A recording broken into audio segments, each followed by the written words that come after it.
Sinusitis मेरा नहीं ख्याल कि कोई बंदा भी इससे बचा होगा। अमूमन ये मर्ज़ ज़्यादातर सर्दियों में देखा जाता है। बेसिकली होता क्या है, क्या प्रॉब्लम्स होते हैं, आज हम इसके बारे में तफ़सील से बात करेंगे। साइनोसाइटिस बेसिकली साइनस की इन्फ्लेमेशन या सोज़िश है।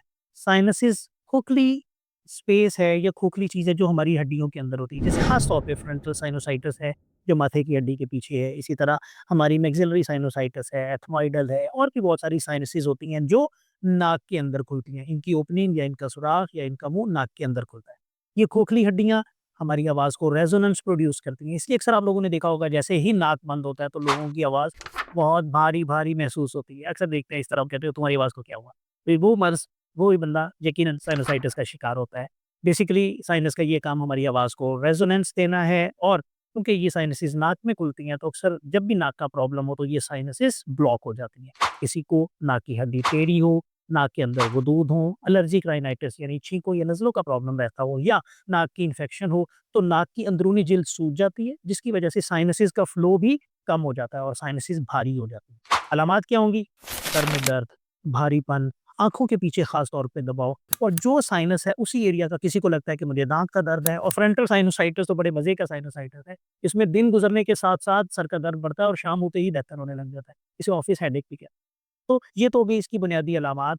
अब नुकसान क्या है? एक, अगर इन्फेक्शन को आप प्रॉपर इलाज नहीं करेंगे, तो ये जल्द बिल्कुल नरम होके खुरदरी हो जाती है, ब्लड आना शुरू हो जाता है, जिसे हम कहते हैं नाक से खून आना या इसके अंदर पस पड़ सकती है, एब्सेस बन सकती है, सिस्ट बन सकती हैं इसके अंदर या बार-बार इन्फेक्शन होने की वजह से फिस्टुलास बनते हैं या ये इन्फेक्शन यहाँ से निकल के किसी और एरिया में या उसके साथ वाली हड्डी को एनक्रोच कर सकती है। सो इसलिए अगर साइनोसाइटिस का प्रॉब्लम है, तो उसको हमने सीरियस लेना है।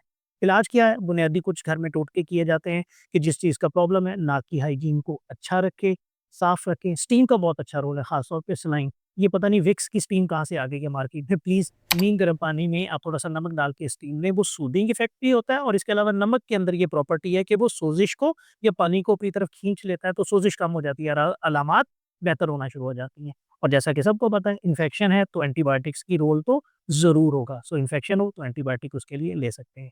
हाँ, अगर कॉम्प्लिकेशन हो जाए, जैसा कि पॉलिप बन जाए, साइनस बिल्कुल ब्लॉक हो, उसके अंदर पस हो, तो साइनस इलाज करना ज़रूरी है। साइनोसाइटिस को ईज़ी नहीं लेना बिकॉज़ ये ना सिर्फ़ लोकल इन्फेक्शन बल्कि अदर सिस्टम्स को भी इन्वॉल्व कर सकती है। तो अपनी सेहत का ख़्याल रखें क्योंकि नाक से ही साँस शुरू होता है और जैसा कि हम कहते हैं हर साँस कीमती है।